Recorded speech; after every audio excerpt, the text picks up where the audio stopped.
Welcome everyone to tonight's webinar again, Avoiding Rejection, 5 Ways to Decrease Dental Claim Denials.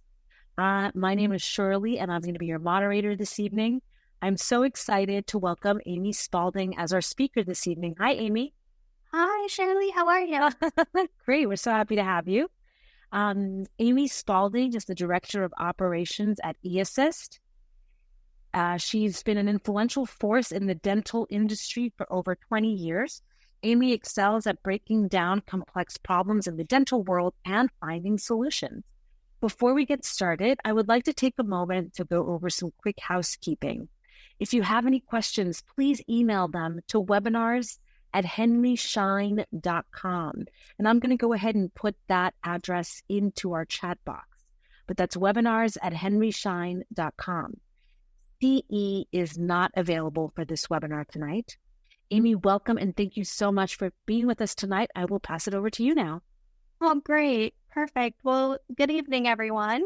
Welcome to the webinar series here. We're going to talk about 5 ways to decrease dental claim denials. So let's go ahead and jump right in. Here at eAssist, we've invented optimized revenue cycle management and front office services for dentists. For more than 10 years now, we've been doing this platform and putting money back into the pockets of those dentists nationwide. And it really allows them to reduce the stress of their teams and have that reliable cash flow. Today, we've collected more than $16.5 billion from insurance companies. So we kind of know a little bit about these denials and what's happening. So let's jump in. Again, we're coming from multiple awards here. That $16 billion in insurance companies' monies, of course, are coming and as you see here, CDA, Inc. 500, Inc. 5000, Fortune Magazine, and we love that we're a great place to work, too. It's awesome. But what we're hoping you're going to learn tonight is you're going to discover common claim issues that lead to insurance denials. You're going to learn how to avoid unnecessary denials and increase your practice's profitability. And you're going to understand how your practice benefits from investing in revenue cycle management. So the first one is to keep reference materials current. Not sure how many of you have these materials, but let's talk about a few of them. The insurance companies are continually updating policies and provisions. So making sure that if you are in network, you know what those policies and provisions are. Are they covering all porcelain crowns? Are they covering 2 cleanings per year, or once every 6 months to the day, or once every 6 months to the day, but it's on an annual basis. So those policies and provisions are really good to know so that when you are charting and charging, many clinicians here on this webinar tonight, when you are charting and charging, you know that I've done the procedure and now how am I going to get payment? Does my front office staff need to ask for that over the counter, or is insurance going to be paying for that? The denials, especially around preventative and other restorative, are increasing and increasing and increasing. So CDT codes are updated yearly and periodically. Like we know if something happens midway through a year, sometimes a new CDT code or revision will come out. But also having that code maintenance committee and knowing what that is. Are you all looking at that? Do you have practice boosters, coding for confidence? Do you know what those are? Reference, update, new, revised, and deleted CDT codes every year. So having all of that at your fingertips is the first step, and knowing why those reference materials are important. If you invest in current, complete, and accurate billing, reference materials, each year. It'll improve your claim reimbursement, treatment planning, and more. And if you're training the whole team on it, what we do know is those teams that know when to schedule. You're not scheduling when a patient, we see this a lot. Patient will call in and say, I can't make that prophy appointment that I scheduled 6 months ago. Can I reschedule? And if the person at the front desk doesn't know and understand what those frequencies and limitations are on that, if you have this and you invest in it and they know each insurance carrier's plan, they can look and see for that patient, they have, let's just say, MetLife, and it's 6 months to the day. We would not want to bring them in early. And we see that happen quite often, where the patient will change an appointment, come in earlier. And one of the pro tips that we want to leave you with today is to take back to the staff is to say, hey, when a patient is calling in to reschedule, let's all make sure that we're rescheduling after the date that they have set so that we're not running into any frequency limitations. Sufficient documentation is the second thing that we want to go over this evening, and that is SOAP notes. I know you all have heard it, but what I do know is many of the dental softwares have these ready and set up for you, right? To enter in your own SOAP note as a doctor, as a clinician, to say, this is how I write my SOAP notes for crowns and for any restorative. And this is how I write my SOAP note for my hygiene as a hygienist.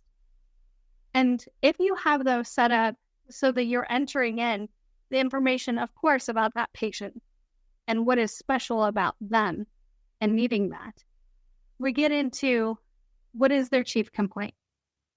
And if the sentence says and populates for you in your software, many will. What is the patient's chief complaint? The patient's chief complaint was, and actually have that as it was communicated by the patient, the history of any present illness, the location, and the severity.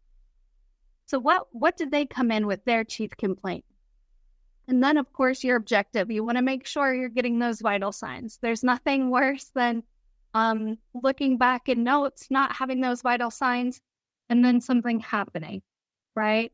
We want to make sure that those vital signs, examination, and health history are updated. Those examination findings are what will or will not allow that claim to be sent back to your front office team, asking for more documentation and more understanding. So the examination findings are most of the time what is being caused of what is that situation right now. Explain it to us.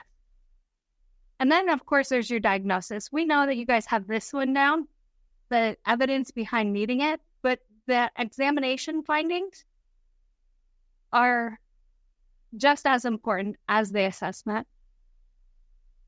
And then plan. How as the provider do you plan and treat that patient's concern?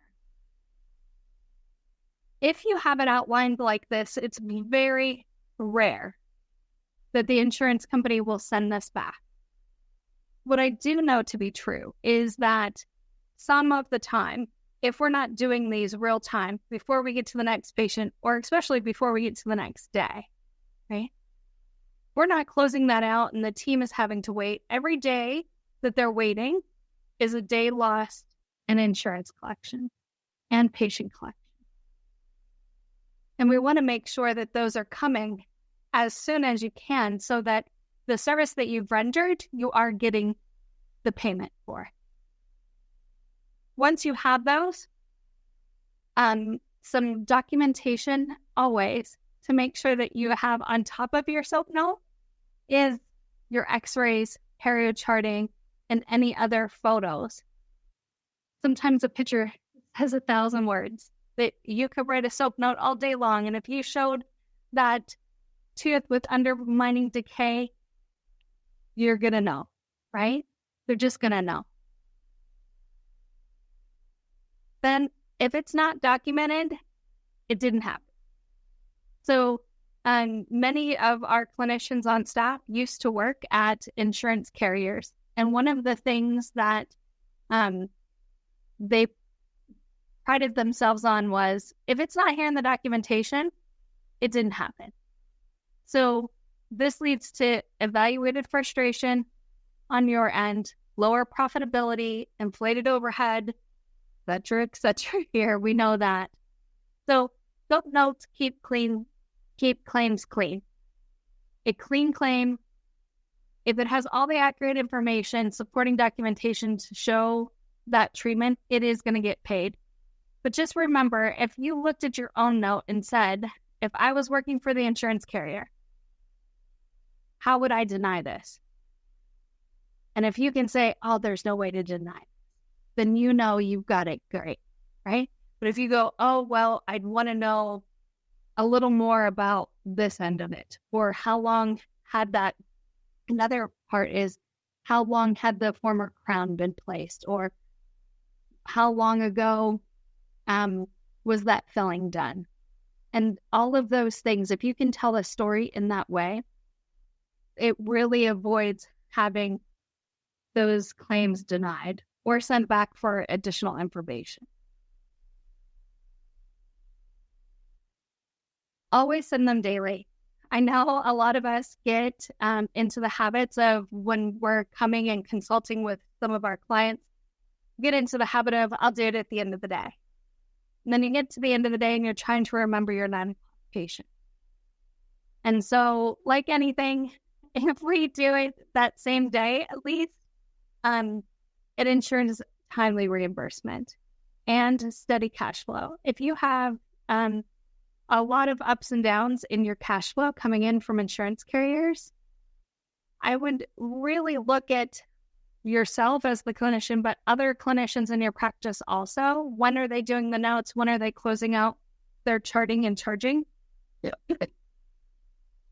It's always good to remember, if you do that charting and charging before you move to the next patient, you won't ever forget things that may have not been on the treatment plan, but came up during treatment. Like an example here is, patient comes in for a crown and a replacement crown, and you take that crown and you're doing the prep, and you also find that another tooth in that same area has decay, and you're going to take care of it at the same time. And then you go to tonight at 9 o'clock and you're remembering that 9 o'clock patient from this morning.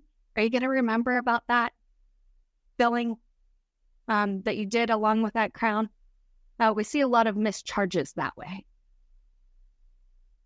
So accurate claim information, denials, incorrect information on the claim form is the mother of all insurance claim denial. Smallest error can cause delays. If, let's just say, you have someone marked as a dependent, they're going to want to know, is it male or female, date of birth, all of that, right? If patients come in and you're only seeing them for a preventative visit, and you're not asking the question of, do you still work at? Because we all know the answer to, do you still have Aetna as insurance or MetLife as insurance? Most patients will say yes. But if you ask them, oh, do you still work at Boeing? If they don't work there anymore, they're definitely going to tell you that they're not, right? And so if they say yes and say, has there been any changes in your insurance? Most likely not. Most likely that employer is attached to that insurance that they're bringing in. So doing that pre-appointment readiness plan and having the patient's insurance before the patient enters the practice, I know that that isn't always what we can do, right? We have walk-ins, we have patients that call for emergency visits, and we sometimes are short-staffed at the front. and can't get everything done for that next day. So one of the other ways too is when you're doing any teledentistry appointments, having that information beforehand is always, always great, especially for that code for teledentistry, to ensure that you and the patient both know if that exam is going to be covered, if it's going to take one of their exams for the year, and going over all of that with them ahead of time.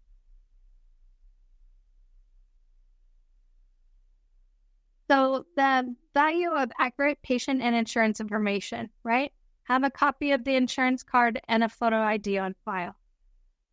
I know a lot of carriers don't provide insurance cards any longer, and everyone has them on their phone, but it's okay for them to take a snapshot and email it to you. Check all claims for the correct patient information. When you're in your software, make sure that every year and at every appointment we're asking, it's monotonous, we know, asking that patient, do you still work at? That is the key phrase. Do you still work at? And their legal name. I know that sometimes we will call patients by a nickname, but we want their legal names and their date of birth and their ID. And then we want to check the claim. Something that we saw here really take off in the last few years around address is this. Many insurance carriers have two addresses. They have their claims address and they have their appeals address. So if you and your team are having appeals and they're being sent in, you wouldn't want to have to wait for them to get either forwarded on or sent back saying, here's the right address for appeals. So making sure that you have both of those in your system for each of the carriers, even if it's the same address, that way you know it is. But more and more carriers are going to that now. And the payer ID.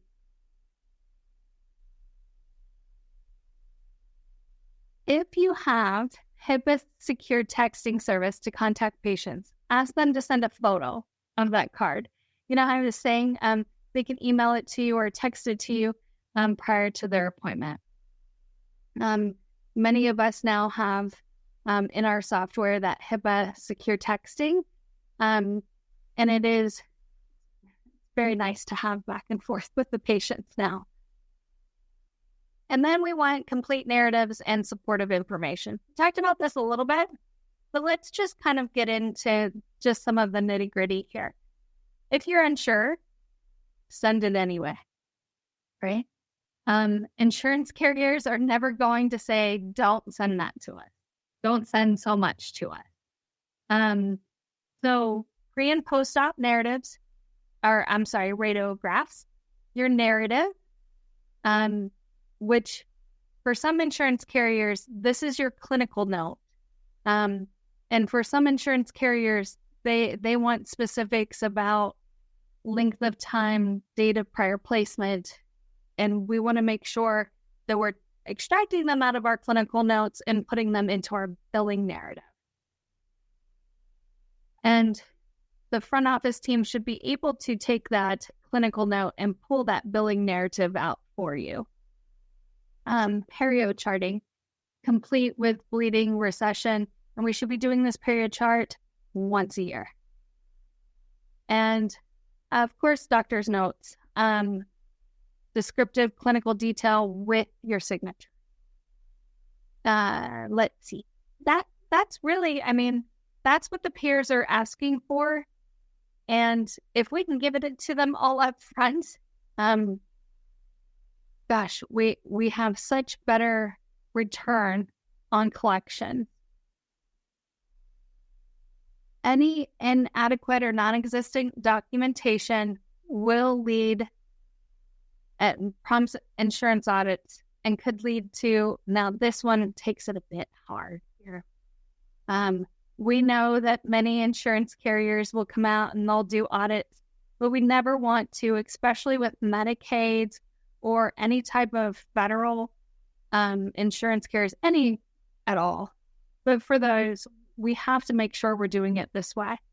If not, being a provider for those carriers does lead to sentencing time and things like that.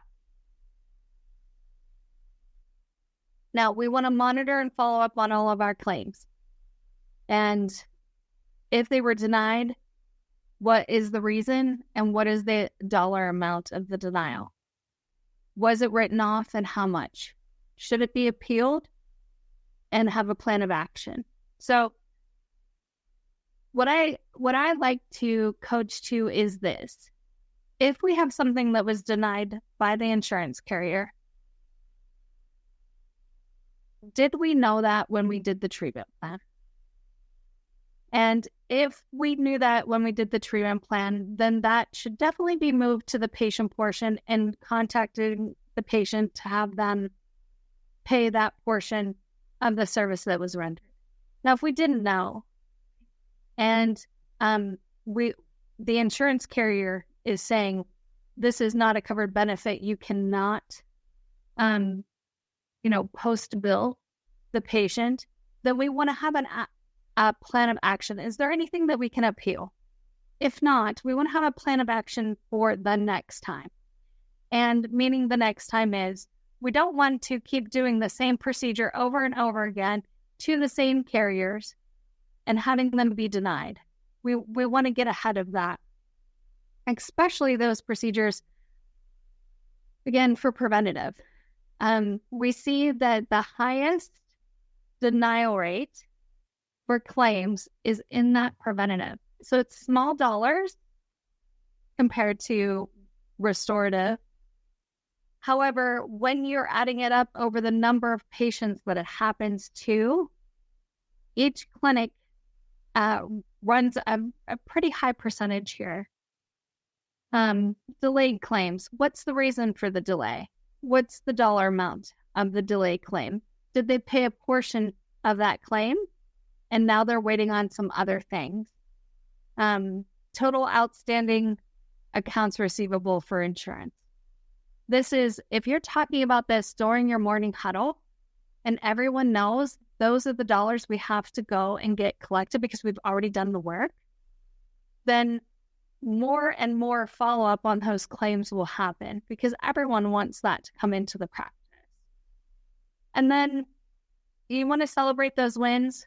If your over 90s is coming down and your team's really working hard on that to make sure that those claims are getting paid within 90 days, you want to celebrate that because it is a lot of hard work on their end and yours, and you don't want it to go unnoticed. So celebrate those wins. Well, that's where we have our presentation for this evening. And I think we kind of just to let you know what we do at eAssist. If your team, we talked about what to do because we do it all day, every day. And we do it at a very, very high return rate for our clients. So we will post, we'll submit those clean claims, help you get them clean, submit them, post the EOBs, and your over 90s insurance account balance is near zero. This is what our promises under that. We collect 100% of what's rightfully yours. We submit those clean claims. We post all those payments. We follow up on every claim every 10 business days, and we get the insurance over 90s to zero.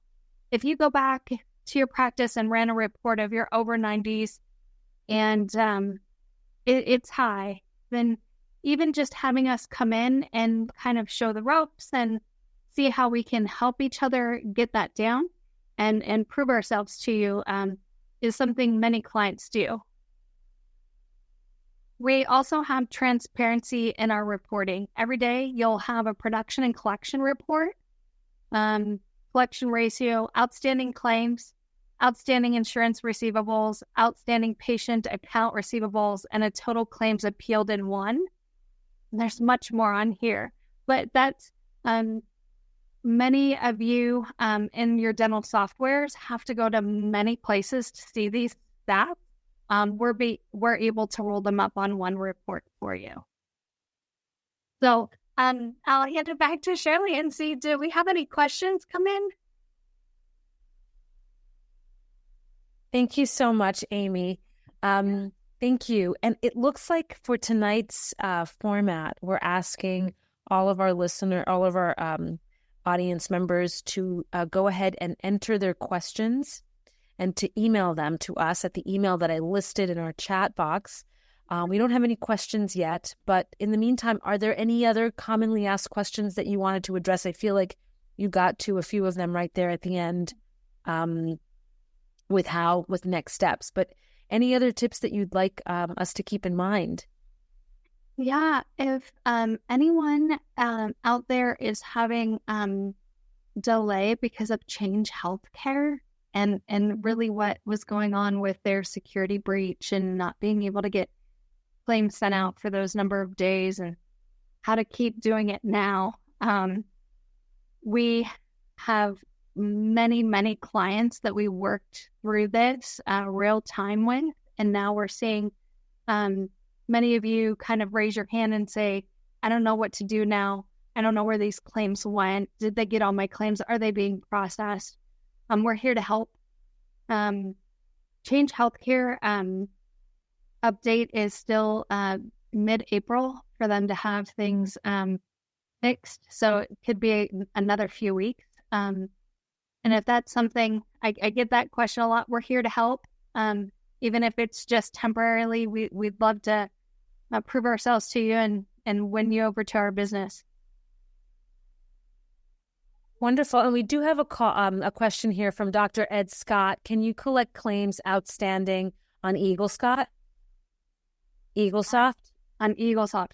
Yeah, EagleSoft is the one that's having the most impact to Change Healthcare. And Dr. Scott, I'd love to get you together with one of our team members that has that knowledge.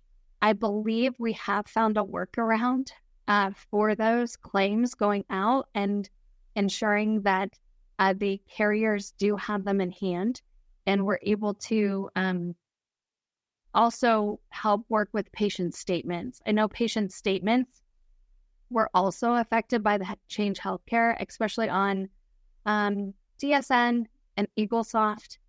Dentrix found a workaround fairly quickly. So, but Shirley does have some information here. Maybe she could drop it into or let you know. But yes, we can, and I'd love to get you in contact. Great, and that is it is in the webinar chat, the email address, but I am going to list it a second time just in case it's easier to see when it pops up on your screens. Here it is, and let me know do you see it, Amy? Did it just pop up on your screen? Showing me notifying patient about. Oh, I see the next question, I think. You're right. Okay, there are 2 more questions there. Yes, let me get those right now. Thank you. And here we go. We'll just get out of that one. And this one's from Dr. Sandy Neems. Should we be notifying the patient about the insurance breach since their personal information was on these claims? And if so, how should we proceed? Yeah, what we have told our clients on this was that Change Healthcare is knowing that information, and they had a way of informing patients from our understanding. However, it is always so good if the clinician says to the patient, if you could look, you'll see that Change Healthcare claims, all claims had been impacted for about 10 days. There was about a 10-day period there. And those claims, if found that they were breached, you will be contacted by Change Healthcare. Now, for many of our clients, they are opting not to do that because it wasn't through their software. it was through their claims, through change. It was through their claims. Trying to remember the word here now. Don't want to use the wrong one. But what I would like to say here, I think, is if you would proceed with knowing that that claim got paid and everything's okay and the patient hasn't been informed by change, I think team there with Sandy, I think I would go and caution you on that conversation. So it doesn't feel like it's from and it happened in your dental office, right? How to track declined claims. So what we did, Dr. or Nick Patel or Dr. Patel, whichever it may be, what we did is for our clients for those days, we went ahead and we pulled a sample of claims that were submitted and looked at the carrier to see if the carrier had received them. And if they did not, we resent them. And for probably about 2 weeks, we dropped everything down to paper and resubmitted. Or we got on the portal and entered it in by hand if the portal was available. So that's how we track those declined claims with that Change Healthcare. Now, how we track declined claims now is we're following up on them every 10 days. So we're finding out more quickly, most of the time, before that claim and EOB hits your office. We're finding out it was declined, the reason on that EOB that it was declined, because we can look at it in the portal. If it comes into your office and between the last time we called it and the next time, then we're tracking those. We're putting notes in your software system of why it was declined and what we would need to appeal. We definitely want to get every dollar that is capable for us to get. If it was denied because of frequency, as an example, there's nothing there for us to get. We will then put in for an adjustment approval to your team, and they would give us that approval and we would do the adjustment. I hope that answered your question there.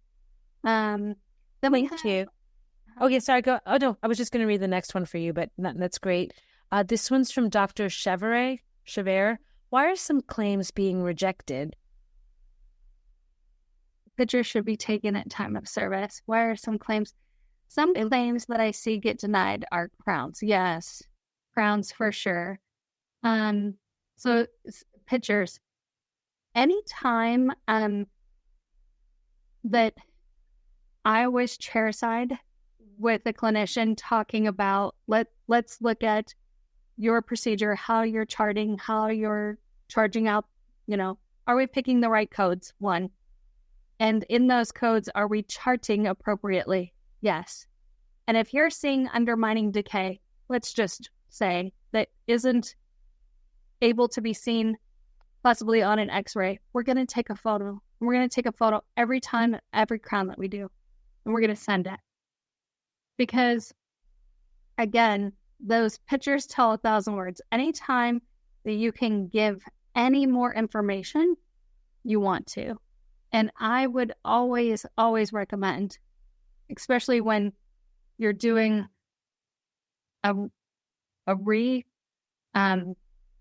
replacement of a crown, when you take that old crown off, take that photo, clean it up, take another photo. And you're really going to get that clinician on the other end of the insurance carrier to say, oh, I see what happened here, right? And I see what happened there. And then they restored that tooth. So that's anytime that they can reject a claim, they're going to reject it for sure. Clearinghouse was the word. Thank you.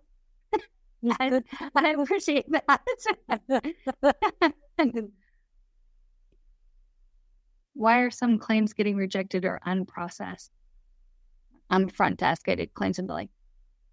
Some claims are getting unprocessed because of this Change Healthcare issue. And if it came out of your software to the clearinghouse, and the clearinghouse is Change Healthcare, they never got forwarded on to the carrier. You're going to have to go now back and retrack those claims and say, did the carrier, let me call the carrier, does the carrier have it on file? If they do not, you need to send it again. And now you want to make sure, depending on what software you're in, is it going to have the same problem? Is it going to go to the clearinghouse and stop? Do you know the workaround to do that, right? Can you go to that portal? Can you drop it to paper?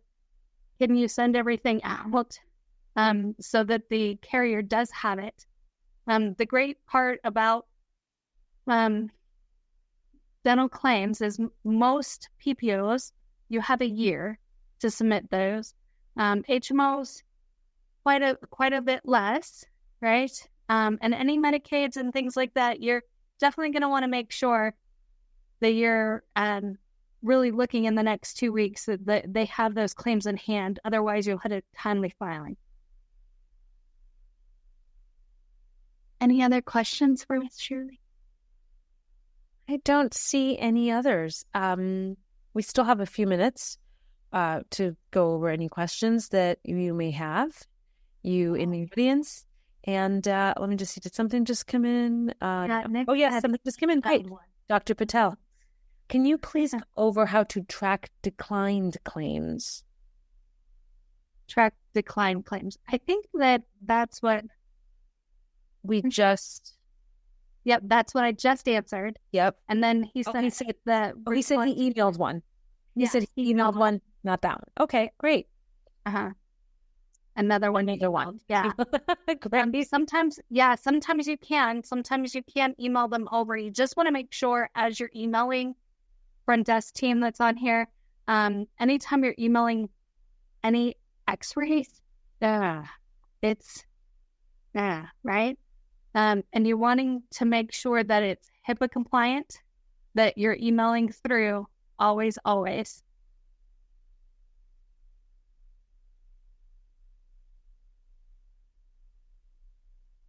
Well, I think, here's another one from Dr. Patel. It said if a tooth has fracture lines, can you take pictures of fractures but no decay? Will insurance pay? Each insurance carrier is a bit different on this one, and I would say this. The Coding for Confidence book, when you talk about restorative procedures for fractures, they're wanting to see that fracture underneath the gum line. Does it fall underneath that gum line? Is it causing pain to the patient? Does that patient need a root canal? All of those things stacked on top of each other really help that case. And anytime you can take a picture, again, take a picture and say, look at this. Because as a clinician, right, you know that when a patient's telling you something over the phone, and then you get to see it with your own eyes, very different.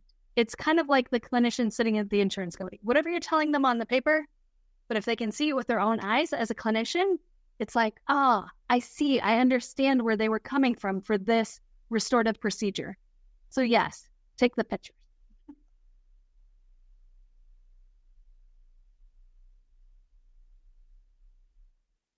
Okay, wonderful.